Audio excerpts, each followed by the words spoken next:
अब इसके नीचे हमें देखना है आयनिक यौगिक के गुण, है ना। अब देखो इसको जब हम लोगों ने समझा तो इसके बाद हम लोग इसको देख लेंगे कि आयनिक यौगिक जो होते हैं वो ठोस और कठोर होते हैं। सीधी सी बात क्या है, ठोस और कठोर होता है। जैसे हम लोग नमक को ही देख लियो, है ना, नमक कैसा ठोस और कठोर होता है। आप सब चूरा चूरा देख रहे हो, कई ऐसा नमक होता है जो टाइट होता है ना, वो भी नॉर्मली सी टाइट ही है, ऐसा कोई दिक्कत वाली बात नहीं है। देखो आयनिक यौगिक के गलनांक और क्वथनांक, गलनांक और क्वथनांक आप लोग क्लास 9th में पढ़ चुके होंगे, है ना, चैप्टर 1 में हमारे आसपास के पदार्थ, ठीक है।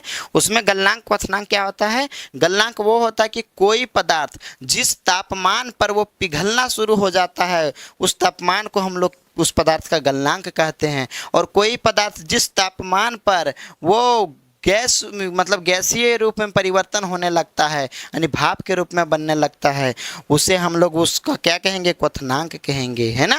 आप लोग पढ़े होंगे, दिक्कत वाली बात नहीं। ये दोनों इसकी उच्च होती है, उच्च का मतलब हाई होता है, मतलब कि बहुत ज़्यादा होता है, बहुत ज़्यादा टेम्परेचर पे ये गलनांक इसका होगा और बहुत ज़्यादा टेम्परेचर पर क्वथनांक होगा। समझ पा रहे हो?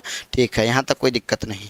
तीसरा आयनिक यौगिक जल में घुलनशील होता है। जल में कैसा? जैसे नमक देखो जल में घुल जाएगा, लेकिन नमक को आप पेट्रोल में डाल के देखना मेरे भाई, नहीं घुलेगा। नमक को आप केरोसिन तेल में डाल के देखना मेरे भाई, केरोसिन तेल लिख देता हूँ, चलो केरोसिन तेल में वो नहीं घुलेगा, है ना। तो सीधी सी बात क्या है कि आयनिक यौगिक जैसे तुम्हारा मैग्नीशियम ऑक्साइड है, तो क्या पानी में घुल जाएगा, लेकिन तेल और पेट्रोल में क्या होगा? मतलब केरोसिन तेल और पेट्रोल में नहीं घुलेगा। इसका तीसरा भी हो गया कंप्लीट। चौथा क्या है? आयनिक यौगिक का जलीय विलयन जो होता है विद्युत का सुचालक होता है ना। मतलब जो इसका आयनिक यौगिक है, जैसे आप नमक का जो घोल है, तो नमक की घोल में आप अगर करंट, अगर विद्युत धारा को अगर डालेंगे तो वो क्या हो जाएगा? विद्युत का सुचालक। मतलब इस छोर पे अगर आप पानी है, यहाँ पे अगर डाल रहे हैं, इधर से तार निकाल के ले जा रहे हैं, तो सीधी सी बात है कि लाइट बुझेगी नहीं, जलता रहेगा, ठीक है। तो मतलब क्या होता है कि जो जलीय विलयन है इसका विद्युत का सुचालक होता है। क्या यहाँ तक कोई दिक्कत नहीं होनी चाहिए? देखो क्वेश्चन पूछा जाता है आयनिक यौगिक का गुण, और गुण जब पूछी जाती है तो मैं कह रहा हूँ 3 नंबर में पूछी जाती है ना। समझ पा रहे हैं?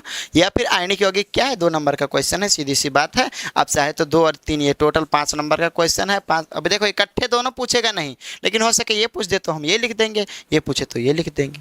अब